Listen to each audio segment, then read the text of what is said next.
رنجیدہ ہیں تو لوگ اس کی تسلی کے لیے دلاسے کے لیے آتے ہیں.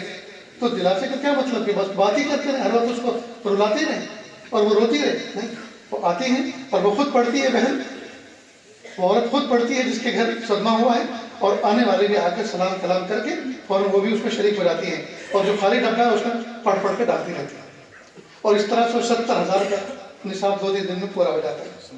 غم بھی ہلکا ہو جاتا ہے اور میت کو ایصال ثواب بھی ہو جاتا ہے، اور اللہ تعالیٰ کی طرف سے مغفرت کا جو ہے انتظام ہو جاتا ہے. کتنا اچھا معاملہ ہے.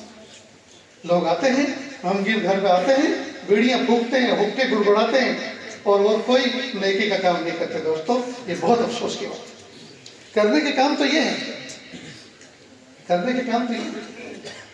تو روح نکلنے کے ساتھ ہی فوراً نلانے کا نظام کیا، نلا دیا اور کفن دے دیا. اس کے بعد ایسی جگہ پر رکھ دو جہاں عورتیں بیٹھیں، اور عورتیں رونے کے لیے نہ بیٹھیں. اتنے افسوس کی بات ہے کہ عورتیں 2 3 4 مل کر پتہ نہیں ان کو رونا آتا بھی ہے کہ نہیں. اس لیے کہ رونے کے لیے بھی تو ہمت چاہیے نا، اس کے لیے بھی تو اسٹاپ چاہیے آنسوؤں کو، اس کے لیے ہمت چاہیے. بس وہ ایسے کر کے اب وہ ایک لہر چلتی رہتی ہے، اس لیے کہ سب کو اظہار کرنا ہے نا اس بات کا کہ شوہر کے مرنے پہ بیوی کو رونا ہے. حالانکہ زندگی بھر لڑی ہے، زندگی بھر شوہر کو کوسا ہے، آج اتنا رونا کہاں سے آ گیا؟ یہ رونا نہیں ہے، بس یہ بناوٹی لہجے ہوتے ہیں کہیں. خبردار کر دینا چاہیے. تھوڑی سی بہت رو لیں، نہیں اب خاموش ہو جاؤ. اب جو ہے تمہارے رونے کی ضرورت نہیں ہے میت کو، اب تو تمہارے ایصال ثواب کی ضرورت ہے. جتنا ایصال ثواب کرو گے اس کو نفع ہوگا. اگر تمہیں اس سے محبت تھی تو محبت کا تقاضا یہ ہے کہ اس کو آگے کے مرحلوں پر کامیاب کرنے کے لیے تم یہاں سے ایصال ثواب کرو، تاکہ قبر حشر میں اس کی کامیابی کا نظام بن سکے. اگر تمہیں اس سے محبت تھی تو محبت کا تقاضا یہ ہے، وفاداری کا تقاضا یہ ہے کہ تم اس کے لیے ایصال ثواب کرو. سورہ فاتحہ پڑھو، قل ہو اللہ شریف پڑھو، سورہ یاسین شریف پڑھو، کلمے کا ورد کرو. یہ کرنے کی چیز. اور کرتے کرتے اگر آنسو بہ رہے ہیں، صدمہ آ رہا ہے تو بہت محبوب چیز ہے، بہت اچھی بات ہے کہ دل نرم ہو رہا ہے جی، اور ساتھ ساتھ میں عمل بھی چل رہا ہے. اللہ تعالیٰ کو کتنا پسند ہے. تو دوستو یہ کام کرنے ہیں. اس کے علاوہ محلے پڑوس کے لوگوں کو اتنی ہمت ہونی چاہیے.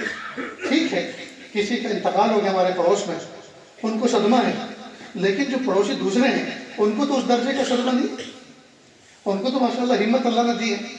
کئی مرتبہ جس گھر میں حادثہ ہوا ہے اس گھر کے اندر وہ شدید بیمار ہوتے ہیں. مثال کے طور پر ڈائبٹیز کا کوئی مریض ہے، اگر اس کو کوئی چیز نہیں دیں گے تو اس کی شوگر بڑھے گی. شوگر بڑھنے گھٹ بھی سکتی ہے اور بڑھ بھی سکتی ہے، اور بھی کوئی پرابلم ہو سکتا ہے. تو بھائی ایک تو دنیا سے گیا ہے، دوسرے کی کیوں تیاری کر رہے ہیں؟ اس لیے ایسے آدمی کو تسلی کے ساتھ لے کے جانا چاہیے، اور ایک طرف کہیں پردے میں بٹھا کر اس کو کوئی نہ کوئی چیز کھلا پلا دینی چاہیے کہ بھائی دیکھو ایک بھائی اللہ کی رحمت میں گیا، اللہ آپ کے عمر و برکت عطا فرمائے، ان کی مغفرت فرمائے، دیکھو کچھ کھا پی لو ورنہ تمہاری شوگر گھٹ جائے گی یا بڑھ جائے گی. لیکن اس طرف ذہن نہیں جاتا. اس گھر کے اندر کئی مطلب بہت معصوم بچے ہوتے ہیں اور بھوکے پیاسے ہوتے ہیں، اس گھر میں چولہا تو نہیں جلتا، اس گھر میں کھانا تو نہیں بنتا. تو محلے پڑوس کے افراد کو چاہیے کہ وہ ترس کھائے ان بچوں پر اور ان کو لے کر جائے، کو کچھ کھلائے، کوئی بسکٹ کا پیکٹ دلائے، کوئی چیز کھلائے پلائے، تاکہ ان کو تسلی. انہیں کیا پتا گھر میں میت ہوئی ہے تو میت پہ کتنا رویا جاتا ہے، کیسا غم منایا جاتا ہے، انہیں تو بھوک لگی ہوئی. اور کئی بچے معصوم روتے ہیں، لوگ یہ سوچتے ہیں کہ یہ بھی غم کا ایک حصہ ہے، وہ مرنے والے پر ہو رہا ہے، مرنے والے پہ نہیں رو رہے، وہ بھوک پر ہو رہے ہیں. لیکن لوگوں کو اس کا ادراک نہیں ہوتا کئی دفعہ. تو اتنا ہوش ہونا چاہیے کہ چھوٹے بچوں اور بیماروں اور کمزوروں کا خیال رکھیں. کئی مرتبہ جنازوں پر برادران وطن بھی آ جاتے ہیں، ان کے ریلیٹیو ہوتے ہیں، ملاقاتی ہوتے ہیں، یہ کاروباری ہوتے ہیں. کئی مرتبہ لوگ ایسے غافل کھڑے ہوئے ہوتے ہیں، ان کو ذرہ برابر احساس نہیں بھئی کوئی آیا ہے تو کسی انسان کا انسانیت کے ناطے اس کا ادب کیا جائے، اس کو بیٹھنے کی جگہ دی جائے، اس کو کوئی جگہ بتائی جائے، رہبری کی جائے کہ آپ وہاں چل کے بیٹھیں. تو یہ اخلاق ہمارے اندر ہونے چاہیے کہ ہم میت کی موت ہونے پر ہم آپے سے باہر نہ ہوں، ہم آؤٹ آف کنٹرول نہ ہو جائیں. ایسا نہ ہو کہ اب ہمیں کون سنبھالے، اور اس طرح سے بے ہوش ہو جانا اور اپنے ہوش خراب کر دینا اور اتنا تڑپنا، یہ اللہ تعالیٰ کے فیصلے کے خلاف گویا احتجاج ہے۔ بھئی اللہ نے تو اپنے بندے کو، اپنی بندی کو دکھوں بھری دنیا سے نکال کر جنت کے لیے اللہ تعالیٰ نے پرمیشن دی، اور وہاں جانے کا اللہ پاک نے موقع عطا فرمایا۔ اللہ نے تو بہتر فیصلہ فرمایا، کوئی برا فیصلہ نہیں فرمایا، لیکن ہم نعوذ باللہ اس طرح سے اللہ کے سامنے رو رو کے احتجاج کرتے ہیں جیسے ہمارے ساتھ بہت برا ہو گیا، بہت برا ہو گیا۔ اور جب یہی جیتے 100 سال تک پہنچ جاتا ہے تو پھر اس کو بہت سمجھتے ہیں، تو اگر محبت ایسی تھی تو پھر اب اور رکھو نا۔ تو دوستو، ہماری نہ محبتوں کے معیار ہیں، نہ ہم اس بات کو محسوس کرتے ہیں، سمجھتے ہیں کہ اس موقع پر شریعت کا ہماری طرف کون سا حکم متوجہ ہو رہا ہے۔ ان باتوں کو سمجھنا چاہیے۔ کئی مرتبہ 3-4 دن تک تعزیت کا سلسلہ چلتا ہے، لوگوں کو بعد میں معلوم ہوتا ہے، بعد دوسرے دن آتے ہیں، تیسرے دن آتے ہیں، لیکن آنے والا آتے کے ساتھ ہی خود رونے کا منہ بناتا ہے، بلکہ روتا ہے، اور پھر کچھ ایسی درد بھری داستان سنائے گا تاکہ گھر والے اور روئیں۔ ارے اللہ کے بندے، 24 گھنٹے ہو چکے گھر والوں کو روتے اور کتنا رلاؤ گے؟ ان کو ہلکان کر دیا سمجھ، جو بھی آ رہا ہے رلا رہا ہے، جو بھی آ رہا ہے رلا رہا ہے۔ تو تعزیت نام رلانے کا نہیں ہے، تعزیت نام تو تسلی دینے کا ہے، اس کو تسلی دینے کا۔ بھائی بہت اچھا آدمی تھا، اللہ رب العزت نے اپنے پاس بلا لیا۔ اللہ رب العزت آپ تمام کو صبر عطا فرمائیں، اور ان کے اندر جو خوبیاں تھیں اللہ ہمیں بھی عطا فرمائیں۔ ان کے اخلاق کیسے تھے، ان کی عادات ایسی تھی، ان کے اطوار ایسے تھے، ان کا بہیو اور برتاؤ اس طرح کا تھا، اللہ ہمیں بھی اور ہماری نسلوں کو بھی سکھائے۔ ماشاءاللہ بڑی خوبیوں والے تھے، لیکن اللہ نے کوئی برا نہیں کیا۔ اللہ کے فیصلے سارے بہتر ہوتے ہیں۔ اللہ پاک نے اپنے بندے کو اپنے پاس بلا لیا، اور اللہ کے پاس کی جگہ وہ دنیا سے بہتر ہے۔ اللہ کا پڑوس جی وہ ہمارے سے بہتر ہے، اور وہاں کے افراد یہاں کے لوگوں سے بہتر ہیں۔ کچھ آپ جملے کہہ دیے، ہو گئے تعزیت، بات ختم۔ لیکن سوچتے ہیں کہ ہم کل نہیں آ سکے تو آج ان کو رو کے دکھائیں اور ایسی بات سنائیں کہ یہ بھی ہچکیاں باندھ کے روئیں۔ یہ غلط بات ہے۔ کسی کے غم کو ہلکا کرنا چاہیے، نہ یہ کہ اس کے غم میں ہم اضافہ کریں۔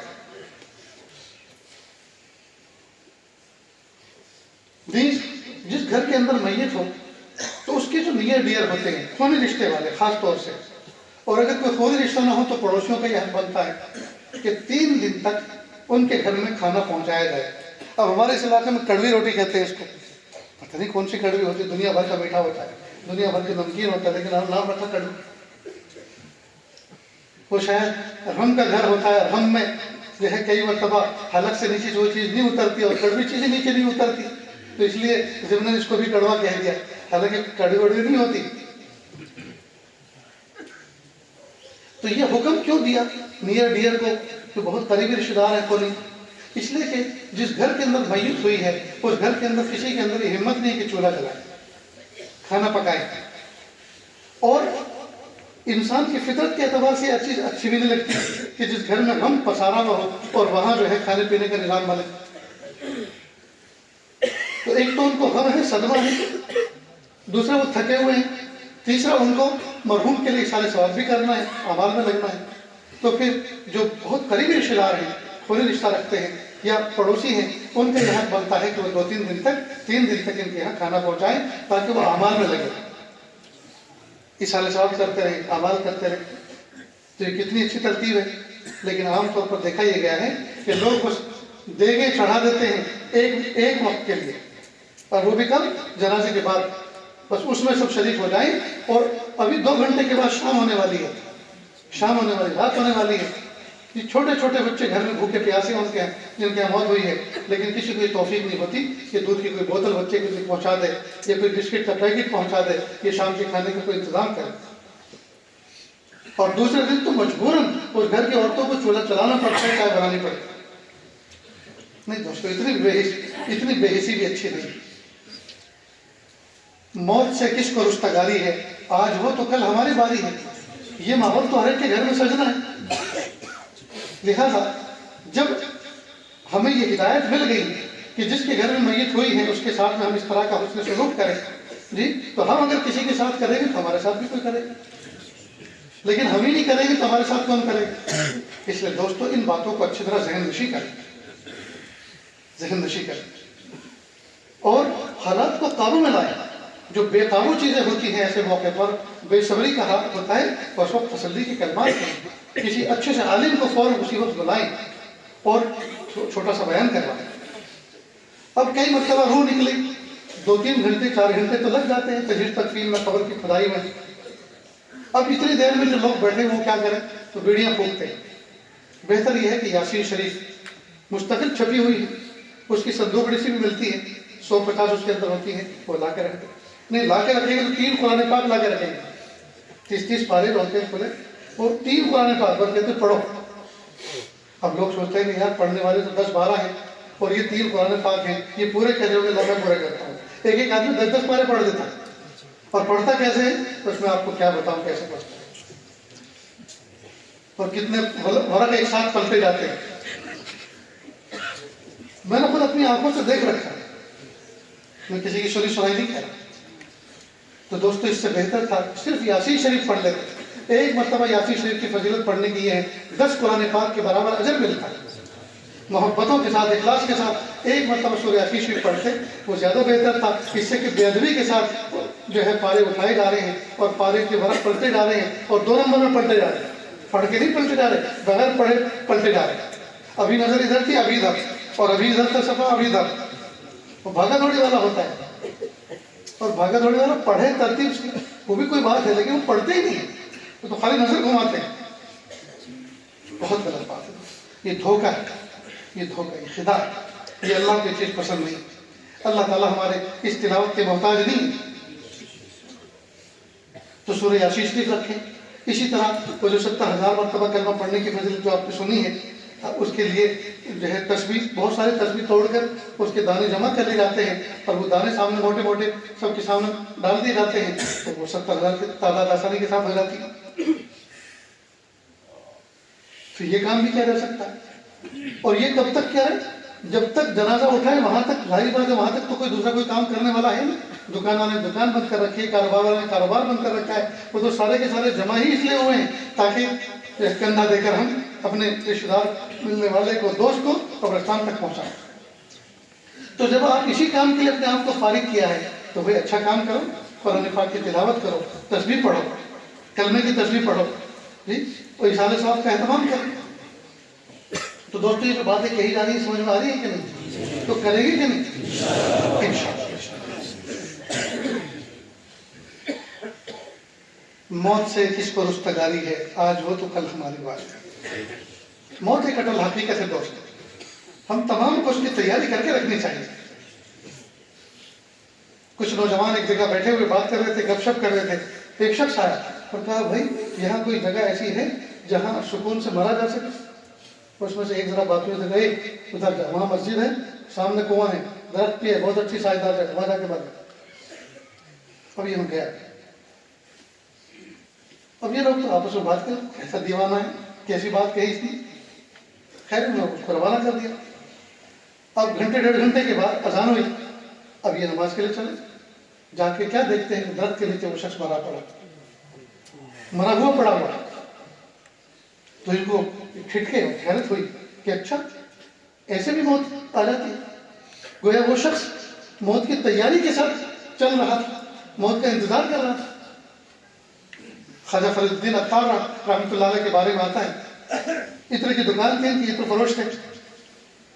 ایک شخص دیوانہ سا آیا اور آ کر ان کے دکان کے اندر چھوٹی بڑی جو شیشیاں رکھی تھی خوشبو کی، ان کو غور سے یوں کر کے دیکھتا رہتا۔ میں نے پوچھا یہ کیا دیکھتا ہے؟ کہ میں یہ دیکھتا ہوں کہ آپ کی روح کیسے نکلے گی، ایک شیشی میں سے دوسری میں، دوسری سے تیسری میں، تیسری چوتھی میں، تمہاری روح تو بھٹکتی رہے گی، کیسے نکلے گی؟ کہے پیچھے ہٹ، جیسی تیری نکلے گی ایسے ہماری نکلے گی، چل یہاں سے۔ کہا اچھا، کہ ہماری تو ایسے نکلے گی۔ کندھے سے ایک رومال اتارا اور روڈ کراس کر کے فٹ پاتھ پہ گیا اور کہا لا الہ الا اللہ محمد رسول اللہ، یوں کہہ کے لیٹ گیا۔ کافی دیر کے بعد یہ اپنی دکان بند کر کے نماز کے لیے کھانے کے لیے جا رہے تھے، دیکھتے کیا کہ اس کو دیکھو صحیح دیوانہ کون ہے، ہاتھ جو لا کے دیکھا تو وہ پرواز کر چکے، پر دل پہ چوٹ لگی، ہائے مرنے والے تو ایسے بھی مر جاتے ہیں۔ بس دکان لٹا دی اور اللہ کے راستے میں لگ گئے، اللہ کی محبت میں لگ گئے اور خواجہ فرید الدین عطار کے ساتھ۔ پڑوسی ملک میں میرے ایک رشتہ دار تھے، بہت قریبی، حافظ قرآن تھے۔ رمضان مبارک میں شہری کھائی اور سحر کھانے کے بعد ان کو الگ صبح، گرمی کا موسم تھا، جلدی کسی جگہ دور جانا تھا، تو انہوں نے اپنے رشتے داروں کو، سب کو، عورت پر سب گاڑی میں بٹھایا، بڑی گاڑی تھی، گاڑی میں بٹھایا اور تیزی سے جا رہے تھے۔ بس ایک دم سے انہوں نے دھیرے دھیرے دھیرے کر کے ایمرجنسی بریک جیسے لیے اور گاڑی کنارے کی اور ہاتھ یوں کیے پیچھے، تو کہ لا الہ الا اللہ محمد رسول اللہ صلی اللہ علیہ وسلم، اتنا کہہ کے انتقال ہو گیا۔ کتنی پیاری موت پائی دوست، اللہ اکبر۔ یہ سب سننے کے اور سنانے کے بعد اب اپنی باری کا مسئلہ آتا ہے کہ ہم کس حال میں جائیں، کفن مقدر ہوتا ہے کہ نہیں ہوتا، دفن مقدر ہوتا ہے کہ نہیں ہوتا، وطن کی زمین مٹی نصیب ہوتی ہے کہ نہیں ہوتی، کیا پتا دوست۔ کئی مرتبہ دو جوان بچے، جیسے اس گاؤں کے بہت سے بچے ہیں اور دوسرے گاؤں کے بچے پردیس میں جاتے ہیں دو پیسے کمانے کے لیے، کئی مرتبہ وہ جاب ورک کر کے اپنے گھر پہ آتا ہے، 2-5 دن کے لیے چھٹی لے کر کچھ پیسے دیتا ہے، گھر کا کچھ سامان خرید کر رکھ کے جاتا ہے اور صبح صبح اپنا بیگ لے کر پھر تیار ہو کے جاتا ہے۔ چھوٹے چھوٹے بچے باپ کے پیروں سے سمٹ جاتے ہیں، ابو کیوں جا رہے ہو، ابھی تو آئے تھے، ابو کیوں جا رہے ہو؟ کہا بیٹا بہت سارے پیسے کمانے جا رہا ہوں، انشاءاللہ میں جلدی آؤں گا۔ اب ان کو تسلی کر کے بیوی چھڑا لیتی ہے، بیوی کے آنکھوں میں آنسو، اس کے آنکھوں میں آنسو، چھوٹے چھوٹے معصوم بچوں کو دیکھتے دیکھتے چلا جاتا ہے۔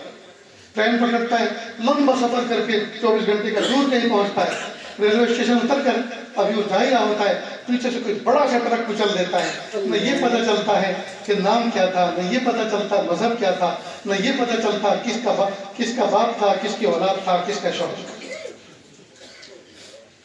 پردیس میں کئی مطلب ایسی بے بسی کی موت آتی ہے تو اللہ تعالیٰ بے بسی اور بے کسی کی موت سے بچائے، اللہ تعالیٰ ایسی شاندار موت عطا فرمائے، حقوق اللہ معاف ہو چکے ہوں یا ادا ہو چکے ہوں، حقوق العباد ادا ہو چکے ہوں یا معاف ہو چکے ہوں جی، اور بچے اپنے اپنے پیروں پہ کھڑے ہوں اور دین کے داعی ہوں، دین پر چل رہے ہوں، نمازوں کی پابند ہوں، اولاد آنکھوں کی ٹھنڈک ہو جی، مبارک دن ہو، مبارک مہینہ ہو، مبارک لمحات ہو، مبارک جگہ ہو اور زبان کو مبارک کلمہ ہو اور کلمہ پڑھتے پڑھتے اللہ سے جا ملے۔ یہ موت اللہ سے مانگنی چاہیے اس طرح۔ میرے پیارے اللہ، دنیا سے ہم اس حال میں جانا نہیں چاہتے کہ سارا بکھیڑا ہمارے پیچھے ہو، اللہ ہم سارے معاملات، ساری فائلیں کلیئر کر کے آپ کے پاس آنا چاہتے ہیں۔ افسوس کی بات ہے دوستو، ہم لوگ موت کے تذکرے سننا اس سے ڈرتے ہیں۔ رات کے وقت اگر موت میت کی کوئی بات ہونے لگے تو چھوٹے چھوٹے بچے بھی رضائیوں میں دبک جاتے ہیں اور اس کو اچھی طرح سے دبا لیتے ہیں، کوئی ہماری موت کی بات ہو۔ یہ سب چیزیں اصل میں اللہ تعالیٰ سے محبت کی کمی کی علامت ہے۔ موت تو اللہ سے ملنے کا ذریعہ ہے، اس سے کیا ڈرنا؟ یہ تو اللہ سے ملنے کا ذریعہ ہے، اس سے کیا ڈرنا؟ یاد رکھیں، اللہ والے بہت آسانی کے ساتھ دنیا سے رخصت ہو جاتے ہیں، آسانی سے رخصت ہو جاتے ہیں، اور وجہ اس لیے کہ ان کا دل ہمیشہ وہی لگا رہتا ہے۔ اور ایک موٹی سی بات ہے، جس آدمی کا سرمایہ جہاں ہوتا ہے دل وہی لگا رہتا ہے۔ گھر کی بیوی ہو، گھر کی بڑی ذمہ دار ہو اور جویلری اور زیورات الماری میں کسی جگہ کسی کمرے میں رکھے ہوں، اس کا دل ہر وقت وہیں لگا رہتا ہے۔ رشتہ داری میں جاتی ہے توجہ وہیں رہتی ہے، پتہ نہیں اس کمرے کا کسی نے تالا نہ توڑ دیا ہو، کسی نے تجوری کا تالا نہ توڑ دیا ہو۔ میں جب چلی تھی دیکھ کے تو آئی تھی، پتہ نہیں چابی جو ہے اس کی اسی میں لگی تو نہیں رہ گئی، یہ دوسری چابی وہیں تو نہیں رہ گئی کہ یہ لٹکی ہوئی تھی۔ تو سب سے آخری نظر بھی اسی الماری پر جس میں جمع جوکو ہے، اور سب سے پہلی نظر بھی اسی الماری پر جس میں جمع جوکو ہے گھر میں جب آتی ہے۔ کیوں؟ اس لیے کہ قیمتی سرمایہ اس میں، اللہ والوں کا قیمتی سرمایہ جنت کی طرف وہ بھیج چکے ہوتے ہیں، اس لیے دل کی توجہ بھی ادھر ہی رہتی ہے۔ اس لیے کہ جہاں مال ہوگا وہی توجہ ہوگی، ان کا مال، ان کا سرمایہ آخرت میں جمع ہو چکا ہے، لہذا توجہ وہی لگی رہتی ہے۔ اور ہم نے چونکہ دوستو دنیا ہی میں بسایا ہے، دنیا ہی کو سجایا ہے، جنت سے نکالے گئے تھے اور دنیا کو آگے جنت بنانے میں لگ گئے، لہذا اسی دنیا میں اٹکے ہوئے۔ تو یہ فرق ہے عوام الناس کی موت میں اور خواص کی موت میں، کہ خواص ان کی توجہ اللہ کی طرف مرنے سے پہلے سے لگی رہتی ہے، کیونکہ انہوں نے اپنی آخرت میں سب کچھ جمع کر رکھا ہے، اور ہماری ساری کی ساری توجہ دنیا کی طرف ہوتی ہے، اس لیے مرنے سے ڈرتے ہیں، مرنے کا تذکرہ سننے سے ڈرتے ہیں۔ اس لیے کہ اس کی تیاری جو نکلی، وہ جس آدمی نے سفر کی تیاری کی ہو، ٹکٹ کنفرم ہو، کپڑوں پر پریس کر کے رکھی ہوئی ہو، بیگ اچھی طرح پیک کیا ہو، جو استعمال کی ضرورت کی دوائی ہوتی ہے وہ بھی ساتھ میں موجود ہو، اور پیسے بھی وافر مقدار میں ہوں، تو اس آدمی کے سفر پہ جانا ایک بہترین تفریح ہوتی ہے، انجوائے کرتے ہوئے وہ سفر پہ جاتا ہے۔ لیکن جس آدمی کا ٹکٹ بھی کنفرم نہ ہو، جس آدمی کی کپڑوں پہ پریس بھی نہ ہو، جس آدمی کے پاس پیسے بھی پورے نہ ہو، اور اچانک سفر پہ جانا پڑ جائے، سفر اس کے لیے عذاب علیم بن جائے، پریشان ہوتا ہے۔ بس یہی فرق ہے اللہ والوں کی موت میں اور دنیا داروں کی موت میں، کہ اللہ والوں نے سفر آخرت کے لیے مکمل تیاری پہلے سے کر کے رکھی ہوتی ہے، اس لیے وہ آسانی سے دنیا سے چل جائے۔ اس لیے میرے بھائی، جب بیماری ہو اور کمزوری ہو تو آدمی کو چاہیے کہ اپنی آخرت کو یاد کرے، اللہ کی یاد دل میں بسائے، کیا پتہ یہی بیماری زندگی کی شام ہونے کا سبب بن جائے اور یہی ذریعہ بن جائے اللہ تعالیٰ کے یہاں پہنچنے کا۔ اس لیے معاملات بالکل صاف اور ہڈن کچھ بھی نہ رکھے۔ کئی مرتبہ جوان بچوں سے، بیوی سے شوہر بہت کچھ چھپا کے رکھتا ہے، اور جب مرتا ہے تو جس کے قبضے میں جو ہوتا ہے وہ اپنا سمجھتا ہے، جس کے قبضے میں جو ہوتا ہے وہ سمجھتا ہے۔ باپ کو چاہیے کہ معاملہ پورا صاف کر کے رکھے۔ پیارے حضرت پیر ذوالفقار صاحب نقشبندی دعوت برکاتہم، اللہ ان کی عمر برکت عطا فرمائے، عافیت نصیب فرمائے، اور نے ایک عجیب واقعہ سنایا کہ میں لاہور میں شہر میں تھا، مجھے پتا چلا کہ ہمارے ایک ملنے والے ہاسپٹلائز ہیں، بہت سیریس کنڈیشن ہے، تو میں نے اس کا پتہ معلوم کیا، ہاسپٹل کا میں وہاں پہنچا، تو جیسے بھی انٹر ہو رہا تھا کہ ان کا بیٹا بڑا باہر نکل رہا تھا، اس نے دیکھا اور بہت ہی پرتپاش استقبال، حضرت بہت اچھا ہوا آپ تشریف لائے، میرے والد صاحب کی کنڈیشن بہت خراب ہے، اور ڈاکٹر نے ابھی مجھے کہا ہے کہ جس مرض کے وہ مبتلا ہیں، مرض کی کنڈیشن اتنی پھیل چکی ہے کہ زیادہ سے زیادہ وہ ہفتہ عشرہ جی سکتے ہیں، اس سے زیادہ نہیں جی سکتے، لیکن حضرت پلیز آپ ان سے مت بتائیں۔ تو کہا آپ مجھے اپنے والد صاحب کے پاس تو لے کر جائیں، میں جانتا ہوں کہ مجھے کیا بتانا ہے کیا چھپانا۔ کہا میں نے اپنے دل میں کہا، خیر وہ لے کر گئے، چیئر ڈال دی گئی، سارے نیئر ڈیئر جتنے سے سب بیٹھ گئے۔ کہ میں نے ان سے خطاب کیا کہ ملک صاحب، پنجابی زبان میں ملک بڑے صاحب کو کہتے ہیں، کہ ملک صاحب اللہ نے آپ کو بہترین زندگی عطا فرمائی۔ میں نے کہا جی اللہ کا شکر ہے، مجھے اللہ نے بہت شاندار زندگی دی، اللہ نے آپ کو آنکھوں کی ٹھنڈے کی اولاد عطا فرمائی، اللہ تعالیٰ نے آپ کو کھلی دھلی روزی عطا فرمائی، کاروبار عطا فرمائی، کہ بالکل بے شک، کہ اللہ پاک نے آپ کو حج نصیب فرمایا، کہ بے شک، کہ دیکھو موت برحق ہے، ہو سکتا ہے پہلے میری آ جائے اور ہو سکتا ہے پہلے آپ کی آ جائے، اس میں آپ کو کوئی شک ہے؟ کوئی شک نہیں، موت اپنے وقت پر آتی ہے، نہ ایک سیکنڈ آگے نہ پیچھے۔ کہا بتانے سے آ نہیں جاتی اور چھپانے سے ٹل نہیں جاتی۔ کہا بالکل میرا یقین، میرا ایمان ہے، کہ دیکھو آپ کا جو مرض ہے، ڈاکٹروں کا یہ کہنا ہے کہ اس مرض کے اندر بندہ زیادہ نہیں جی سکتا، اور ڈاکٹروں کا اندازہ یہ ہے کہ اس میں زیادہ سے زیادہ کوئی بندہ ہفتہ عشرہ جی سکتا ہے۔ یہ ہفتہ عشرہ جو ہے جو اللہ نے عطا فرمایا ہے، بہت پرائم ٹائم ہے، بہت قیمتی وقت ہے، لہذا پہلی فرصت میں 2 رکعت نماز پڑھیں، لیٹ کر بیٹھ کر جیسی بھی آپ کی کنڈیشن ہے، 2 رکعت نماز صلاۃ التوبہ پڑھیں، اللہ سے معافی مانگیں۔ دوسرا کام آپ یہ کریں، آپ کے دل کے اندر کوئی تمنا ہو، کوئی ارادہ ہو، آپ اس کو اوپن کر دیں اور اپنے معاملات کو کلیئر کریں۔ ان کے آنکھوں میں آنسو آ گئے کہ حضرت اللہ آپ کو جزائے خیر دے، آپ نے مجھے بہت اچھی رہبری کی۔ کہا میں تو دعا کر کے چلا گیا۔ انہوں نے فوراً ایک عالم صاحب، ایک مفتی صاحب کو بلایا، اپنے بڑے بیٹے کو بٹھایا اور کہا بیٹا فلاں فیکٹری، فلاں کارخانہ، فلاں جائیداد یہ میری پراپرٹی ہے، لکھو۔ فلاں بینک میں، فلاں بینک میں، فلاں بینک میں جو کچھ ہے وہ میرا ہے، لکھو۔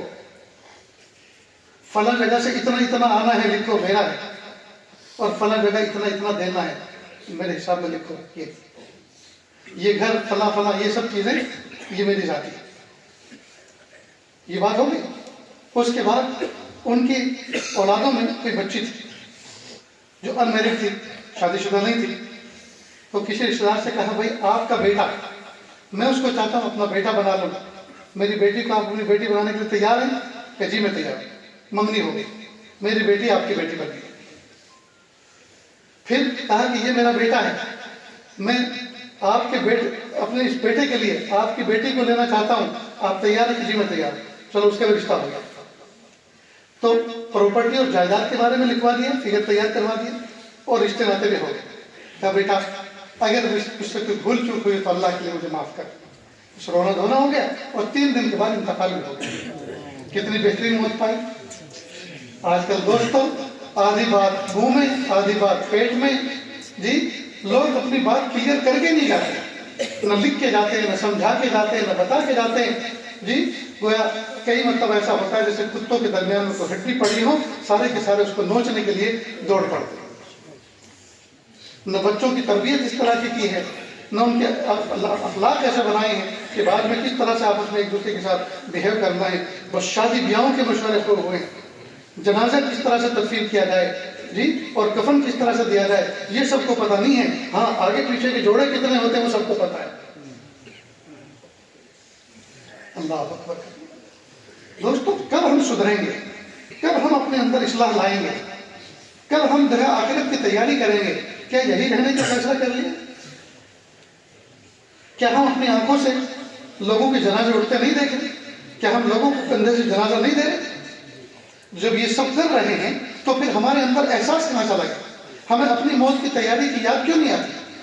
اور آخرت کی تیاری ہم کس دن کے لیے ٹال کے رکھے ہوئے ہیں؟ کیا کوئی ایگریمنٹ کروا کے ہے کہ 200 سال تک ہمیں جینا؟ ہمیں تو پل بھر کا پتہ نہیں ہے کہ اگلے لمحے کیا فیصلہ ہونے والا ہے۔ اس لیے میرے بھائیوں، اس طرح کی غفلت کے ساتھ زندگی گزارنا یہ اچھی چیز نہیں ہے۔ اللہ تعالیٰ سے دعا ہے اللہ رب العزت ہماری زندگی کو بہت اچھا بنا دے، اللہ ہماری بندگی کو بہت اچھا بنا دے، اور اللہ تعالیٰ موت کو ہماری زندگی سے بہتر بنا دے، اور آنے والے ایام کو گزرے ایام سے کا کفارہ بنا دے، آنے والے ایام کو گزرے ایام سے بہتر بنا دے۔ وآخر دعوانا ان الحمد للہ رب العالمین۔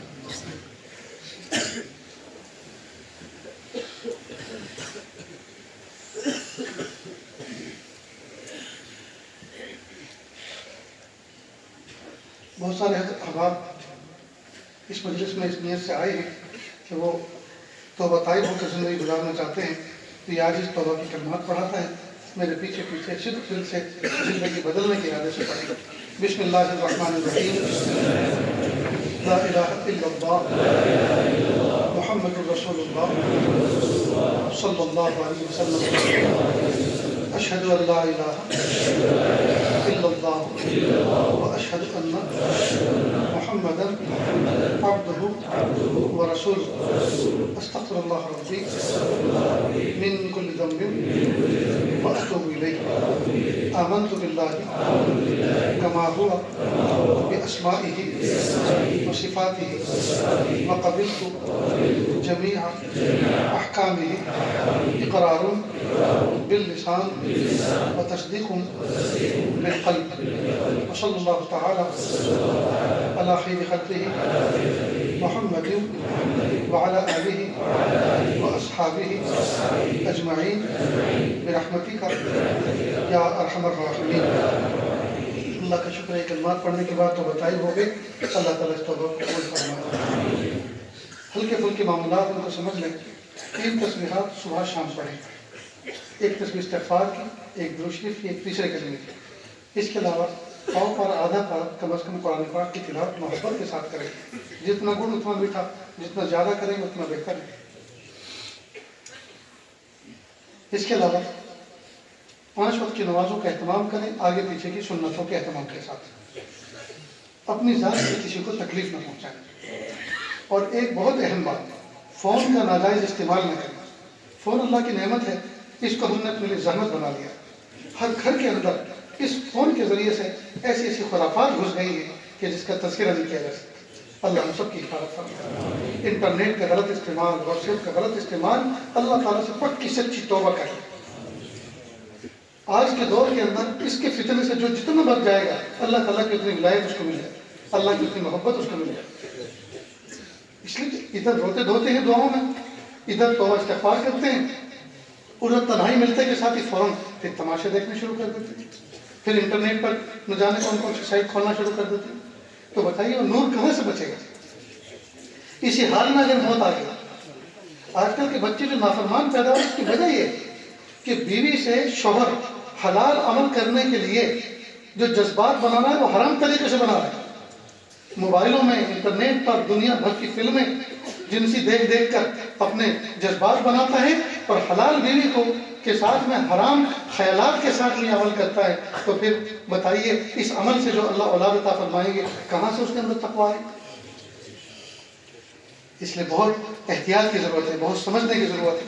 اور جب ہمارے بچے پھر ایسی حرکتیں کرتے ہیں تو ہم جو ہے کس دیوار سے پھر سر ٹکرائیں؟ اس لیے کہ یہ تو ہمارا ہی کیا دھرا تو ہے. اللہ حفاظت فرمائے. اس لیے اس بارے میں پختہ عزم کوئی ارادہ کر لیں کہ انٹرنیٹ کا غلط استعمال بالکل نہیں کریں گے نا انشاءاللہ. اللہ ہمیں کی توفیق عطا فرمائے. اب دعا سے پہلے تھوڑی سی دیر کے لیے اللہ کر لیں، مراقبہ کر لیں، آنکھوں کو بند کر لیں، سب کو جھکا لیں. دنیا اور دنیا میں جو کچھ ہے شہر کر کے اللہ کی یاد میں ڈوب جائیں. نیت کریں اللہ کی رحمت آ رہی ہے، میرے دل میں سما رہی ہے، میرے دل سے گناہوں کی ظلمت و سیاہی دور ہو رہی ہے. میرا دل کہہ رہا ہے اللہ اللہ اللہ.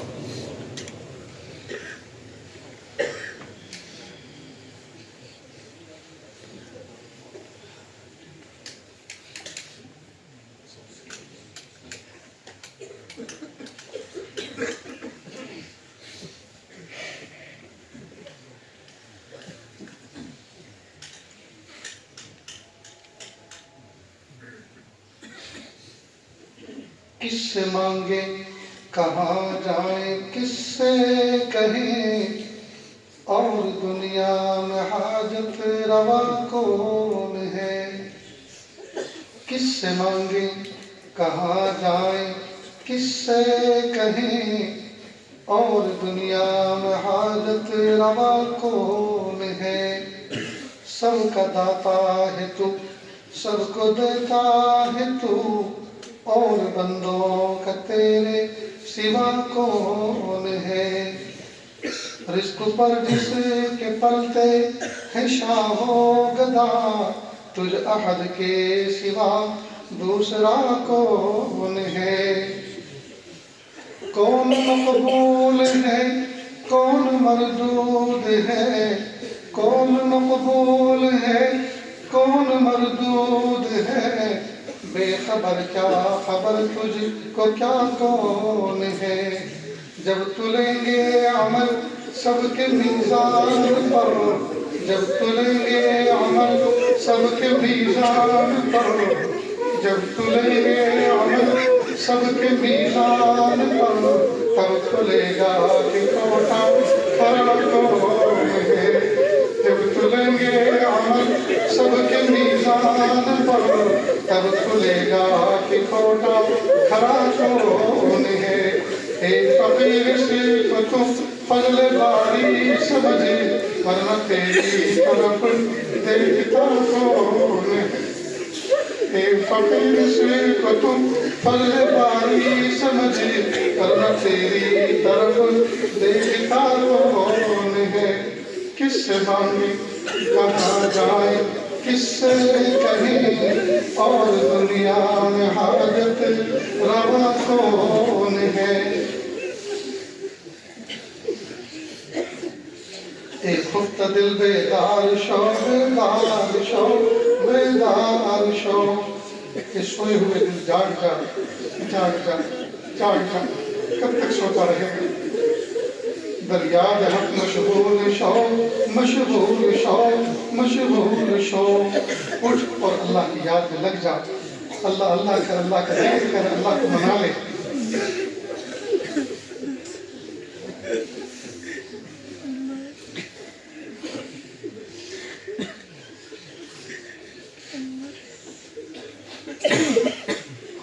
لا الہ الا اللہ سبحان الملک الفعال الوہاب. خالی دعا کریں. بسم اللہ الرحمن الرحیم. لا احصی ثناء علیک انت کما اثنیت علی نفسک رب اغفر وارحم وانت خیر الراحمین. حسبی اللہ لا الہ الا هو علیہ توکلت وهو رب العرش العظیم۔ اللہ جی ہم ظاہر میں آپ کے بندے نہایت گندے، اللہ ہمارے دلوں کی گندگی کو دور فرما، ہمیں اپنی بندگی کا سلیقہ عطا فرما، شرمندگی والے کاموں سے ہماری حفاظت فرما، برے دن سے، بری بات سے، بری رات سے، برے انجام سے ہماری حفاظت فرما، سوء خاتمہ سے ہماری حفاظت فرما۔ میرے پیارے اللہ، یہ ہاتھ اٹھائے جانے کے قابل نہیں اور یہ زبان کو سوال کرنے کے قابل نہیں۔ آپ سے نہ مانگے تو کس سے مانگے، آپ سے سوال نہ کریں تو کس سے سوال کریں۔ ایک کمزور ایک قوی کے دروازے پر، ایک سائل ایک سخی کے دروازے پر، ایک محتاج ایک غنی کے دروازے پر حاضر ہے۔ میرے پیارے اللہ، آپ راضی ہو جائیے، آپ راضی ہو جائیے، آپ راضی ہو جائیے۔ اللہ جی آپ سچے، آپ کا کلام سچا، آپ سچے، آپ کے فرشتے سچے، آپ سچے، آپ کے نبی پاک صلی اللہ علیہ وسلم سچے۔ اللہ اپنے سچے کلام کے اندر سچے فرشتے کے ذریعے سچے نبی پر یہ پیغام اتارا، ادعونی استجب لکم، مجھ سے مانگو میں تمہاری دعاؤں کو قبول کروں گا۔ میرے پیارے اللہ، ہم مانگ رہے ہیں، آپ قبول فرما لیجیے۔ اللہ جی سب سے بنیادی اور سب سے اہم ضرورت اور ہم سب کی ضرورت اور فی الفور ضرورت یہ آن پڑی ہے۔ اللہ جی آپ ہمیں معاف کر دیجیے، معاف کر دیجیے، معاف کر دیجیے، معاف کر دیجیے، معاف کر دیجیے۔ اللہ جی معاف کر دیجیے، سونے رب معاف کر دیجیے، اچھے رب معاف کر دیجیے، اچھے اللہ معاف کر دیجیے، معاف کر دیجیے، معاف کر دیجیے، معاف کر دیجیے، معاف کر دیجیے، معاف کر دیجیے، معاف کر دیجیے، معاف کر دیجیے، معاف کر دیجیے، معاف کر دیجیے، معاف کر دیجیے۔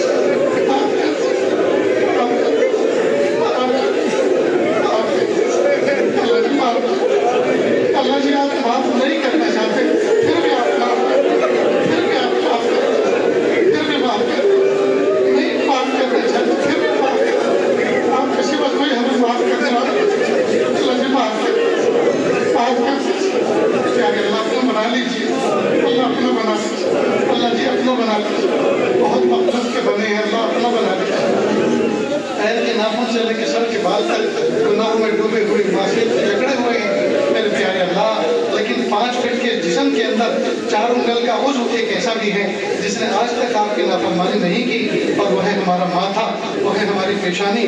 اللہ جب سے ہوش سنبھالا ہے کہ اللہ آپ کے علاوہ کسی کے سامنے سجدہ نہیں کیا اور نہ کبھی انشاءاللہ مرتے دم تک کریں گے۔ میرے پیارے اللہ اس پیشانی کی وفاداری کی توفیق پورے جسم کی مغفرت فرما دے، پورے جسم کی مغفرت فرما دے، پورے جسم کی مغفرت فرما دے۔ اللہ جی ہم سب کو ایسا بنا لیجیے ہم آپ کو پسند آ جائیں۔ اللہ اس محفل میں نہ جانے کیسے کیسے دکھیارے اور نہ جانے کیسے کیسے ہم کے مارے بیٹھے ہوئے ہیں۔ اللہ تمام کی تکلیفوں کو دور فرما دیجیے، اللہ تمام کو اپنا بنا لیجیے، تمام کو اپنا بنا لیجیے۔ اللہ جی ہماری بیماری بڑی نہیں ہے، آپ کی شفا بڑی ہے۔ اللہ ہماری کمزوری بڑی نہیں ہے، آپ کی قوت بڑی ہے۔ اللہ ہمارے قرضے بڑے نہیں ہیں، آپ کے خزانے بڑے ہیں۔ اللہ ہماری پریشانیاں بڑی نہیں ہیں، آپ کی رحمت بڑی ہے۔ میرے پیارے اللہ رحم کا معاملہ فرما۔ یہ پیارے اللہ آئینے میں چہرہ دیکھتے ہیں تو داڑھی سفید ہو چلی اور سر سفیدی سے بھڑک اٹھا۔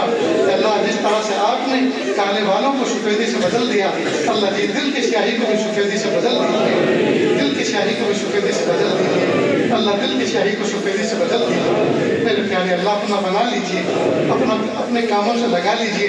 میرے پیارے اللہ تقویٰ دے دیجیے، پاکیزگی دے دیجیے، معرفت دے دیجیے، قرب دے دیجیے، ولایت دے دیجیے، مقام احسان دے دیجیے، مقام احسان کا کامل احساس دے دیجیے۔ کہ اللہ حضور کی امت میں جہاں جہاں ظلم ہو رہا ہے کہ اللہ ظالموں کی قسمت میں ہدایت دے دیجیے، ورنہ سب کا کیا پاچا کر دیجیے، سب کا حشر نشر کر دیجیے، اللہ سب کی بوٹی بوٹی بکیر دیجیے۔ میرے پیارے اللہ اپنی قدرت کی کرشمے دکھا دیجیے کہ اللہ جنگ بدر کے موقع پر کہ اللہ جو آپ نے قدرت کے کرشمے دکھائے تھے وہ دکھا دیجیے کہ اللہ بیت اللہ کی حفاظت آپ نے ابابیل سے کر کے دکھائی کہ اللہ کر کے دکھا دیجیے۔ میرے پیارے اللہ کہ اللہ زخمیوں کو شفا عطا فرما، بیماروں کو صحت عطا فرما، کمزوروں کو قوت عطا فرما، بھوکوں کو کھانا عطا فرما، پیاسوں کو پانی عطا فرما، اور ٹھنڈی کے موسم میں ٹھٹکتے ہوئے جسموں کو کہ اللہ گرم کپڑے عطا فرما۔ میرے پیارے اللہ ضرورت کی چیزیں عافیت کے ساتھ عطا فرما۔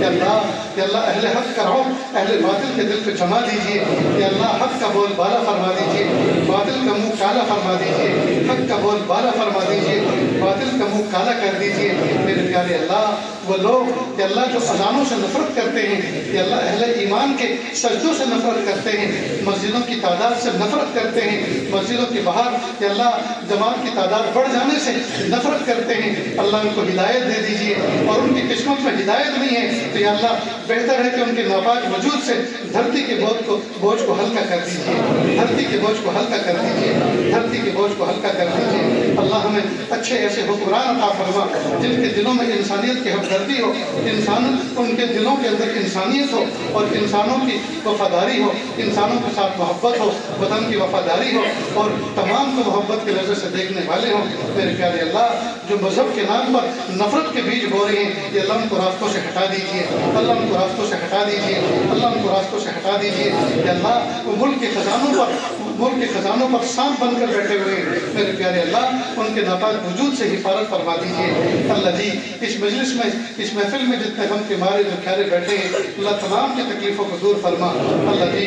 ماضی قریب میں جن لوگوں کے انتقال ہوئے اللہ ان کی مغفرت فرما، ان کے درجات کو بلند فرما اللہ، ان کو جن کی مغفرت ہو چکی ان کو قرب کا اعلیٰ مقام عطا فرما، گھر والوں کو صبر جمیل عطا فرما یا اللہ، گھر والوں کو ان کا نعمت بدل عطا فرما میرے پیارے اللہ۔